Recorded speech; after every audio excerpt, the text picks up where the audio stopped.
매일 성경 묵상을 돕는 해설 가이드입니다. 안녕하세요. 묵상 코치입니다. 함께 읽고 나눌 말씀은 디모데후서 4장 9절에서 22절까지 말씀입니다.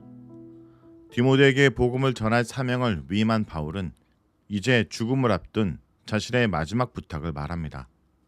주변에 있던 모든 사람이 떠나고 외로운 가운데 있던 바울은 죽기 전에 디모데를 한 번 더 보기 원했습니다. 그리고 다가오는 겨울의 추위를 대비해서 드로아에 두고 온 고독과 책을 가지고 오라고 부탁합니다. 9절에서 10절은 모두 떠나고 홀로 앉은 바울에 대해서 말합니다.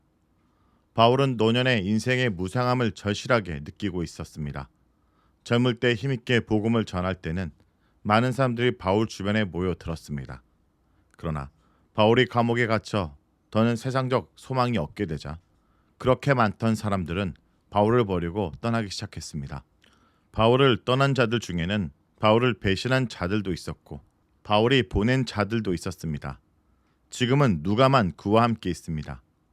바울은 죽기 전에 디모데를 보기 원하는 마음을 피력합니다. 너는 어서 속히 내게로 오라 라는 말에서 디모데를 보기 원하는 간절함을 엿볼 수 있습니다. 디모데가 에베소 교회의 사역을 두고 바울에게 가는 것은 쉬운 일이 아니었습니다. 그래서 바울은 속히 올 수 있도록 최선을 다하라고 부탁합니다. 10절에 보면 디모데에게 속히 오라고 말한 이유를 짐작하게 합니다. 많은 사람들이 떠나고 바울은 외로운 가운데 있습니다. 젊어서 복음을 위해 담대하게 일했던 바울도 이제 죽음을 앞두고 연약한 한 인간일 수밖에 없습니다. 바울이 홀로 된 것은 외로운 일이지만 그보다 더 그의 마음을 아프게 한 것은 많은 사람들이 바울을 배신하고 떠난 일 때문입니다. 바울을 배신한 것은 믿음을 배신한 것과 마찬가지입니다. 데마는 세상을 사랑하여 바울을 떠났습니다. 데마가 데살로니가로 떠난 것은 자신의 고향으로 돌아간 것인데 그것은 믿음을 버리고 과거의 세상적인 삶으로 돌아간 것을 의미합니다. 그레스게와 디도는 바울을 배신하고 떠난 것이 아니라 바울의 임무를 부여하여 다른 곳으로 보냈습니다.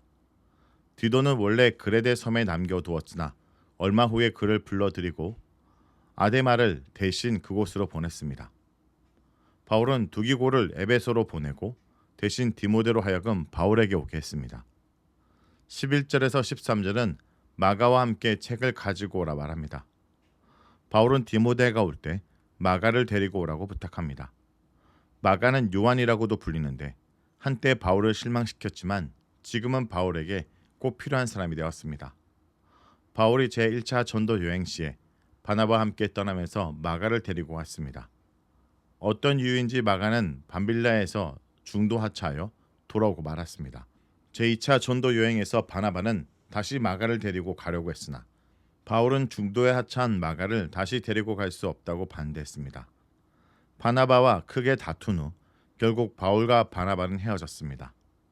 바나바는 마가를 데리고 구브로로 갔고 바울은 실라를 데리고 육로로 전도 여행을 떠났습니다. 그러나 그 후에 바울과 마가는 서로 화해하고 마가는 바울의 사역에 동참했으며 바울과 함께 감옥에 갇히기도 했습니다. 전승에 따르면 마가가 마가복음을 기록했으며 순교한 것으로 알려져 있습니다. 마가는 한 번의 실수를 거울 삼아 신실한 복음의 일꾼으로 거듭났으며 바울에게 꼭 필요한 사람이 되었습니다. 두기고는 바울의 형제이며 신실한 일꾼입니다. 두기고는 아시아 출신이었기에 디모데를 대신해서 에베소로 보낸 것은 적절한 선택입니다. 바울은 두기고가 도착하는 대로 디모데가 오기를 원했습니다. 디모데가 올 때 드로아 있는 가보의 집에 들러서 고독과 책을 가져오라고 부탁합니다. 이는 바울이 스페인에 다녀온 후에 그레데와 에베소를 거쳐서 로마로 돌아올 때 두고 온 것들입니다. 책은 무엇을 가리키는 것인지 정확히 알 수는 없지만 추측컨대 성경일 것입니다. 바울은 모든 사람이 떠나고 외로운 때 주의 말씀과 함께 생의 마지막 시간을 보내려고 합니다. 14절에서 15절은 알렉산드를 주의하라 라는 말입니다. 바울은 에베소 교회의 악한 대적자들을 주의하라고 디모데에게 경고합니다. 알렉산드는 바울에게 많은 해를 끼친 거짓 교사입니다. 그는 에베소 교회 성도들을 선동하여 바울을 반대하도록 주동했습니다. 얀네와 얀브라가 모세를 대적했던 것처럼 알렉산더는 바울을 대적했습니다. 알렉산더는 믿음과 양심을 버린 배신자이며 급기야 바울은 그를 출교 조치했습니다. 그러나 여전히 에베소 교회에서 영향력은 행사하고 있었습니다. 바울은 모세를 대적했던 자들을 하나님의 심판하셨듯이 알렉산더 심판할 것이라고 말하고 있습니다. 그리고 디모데에게도 그를 조심하라 당부합니다. 16절에서 18절은 재판정에 홀로 서게 된 바울을 말합니다. 거짓 교사 알렉산더에 대해서 잠시 언급했던 바울은 다시 자신의 외로운 상황에 대해서 설명합니다. 바울이 처음 감옥에 갇혔을 때는 많은 사람들이 나서서 바울을 변호해 주었습니다. 그런데 지금은 모두 바울을 버리고 떠났습니다. 버리고 떠났다라는 말은 10절에서 데마가 나를 버리고 떠났다는 말과 같습니다. 데마가 세상을 사랑하여 바울과 믿음을 배신하고 떠났듯이 이들도 바울을 배신하고 떠난 것입니다. 바울은 이렇게 배신하고 떠난 자들 때문에 심히 아파하고 있었습니다. 그러나 그들에게 그 허물을 돌리고 싶지 않다고 말합니다. 이것은 그들을 긍휼히 여기는 바울의 마음 표현한 것입니다. 이러한 태도는 알렉산더에게 하나님의 심판이 있을 것이라고 말한 것과 아주 대조적입니다. 바울은 세상의 모든 사람들이 자신을 버리고 떠났지만 주께서는 결코 자신을 떠나지 않으시고 함께 하셨다는 사실에 대해 설명합니다. 세상에는 영원한 참된 친구가 없습니다. 바울은 모든 사람이 떠나 홀로 외롭고 두려운 가운데 있었지만 주께서 함께 하셨기에 담대하게 감옥에서 복음을 변증할 수 있었습니다. 마지막 순간까지 이방인 권력자와 재판장 앞에서 담대하게 복음을 선포했습니다. 내 사자의 입에서 건짐을 받았다라는 말은 아마도 당장 죽음을 당하지 않고 디모데를 만날 수 있는 기회를 얻게 된 것에 대한 설명일 것입니다. 바울은 결국 감옥에서 순교하게 되지만 그들 앞에서 복음을 온전히 전할 수 있도록 하나님은 그를 지키셨습니다. 바울은 또한 지금까지 자신을 지켜주신 하나님께서 앞으로도 모든 악에서 건지시고 천국에 들어가도록 구원해 주실 거라고 말합니다.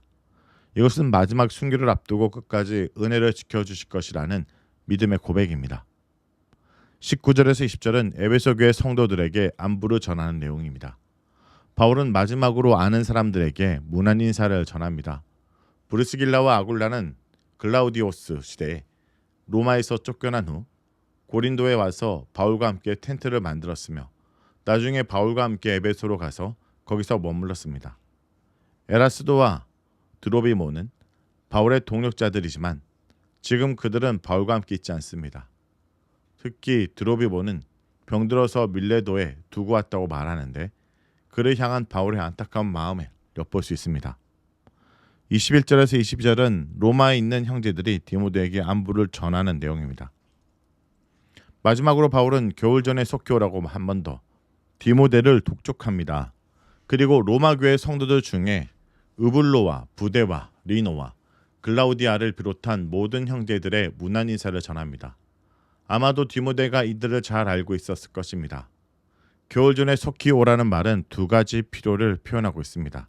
첫째, 겨울이 오기 전에 바울의 겉옷이 필요하다는 뜻입니다. 둘째, 겨울이 되면 항해하기가 어려워지기 때문에 그 전에 속히 출발하라는 뜻입니다. 아무도 복음을 위한 바울의 삶을 변호해 주지 않았고 떠났지만 바울은 그들을 탓하지 않았습니다. 데마가 버렸고 아시아에 있는 모든 이가 버렸을 때도 그랬습니다. 주께서 변호인이 되어 바울 곁에 서서 그에게 두려움이 아니라 능력과 사랑과 근신의 영을 주셨기 때문입니다. 그래서 재판정에서나 감옥에서도 네로에게 굴복하지 않고 복음 전파자의 사명을 넉넉히 감당할 수 있었으며 장차 천국에 들어가는 그날까지 자신을 지키실 것을 확신할 수 있었습니다. 주님, 오늘도 마지막 때까지 주님의 부끄럽지 않는 일꾼으로 주님이 주신 복음을 지키고 주님을 향한 마음을 지키며 살아가게 도와주시옵소서. 예수의 이름으로 기도합니다. 아멘.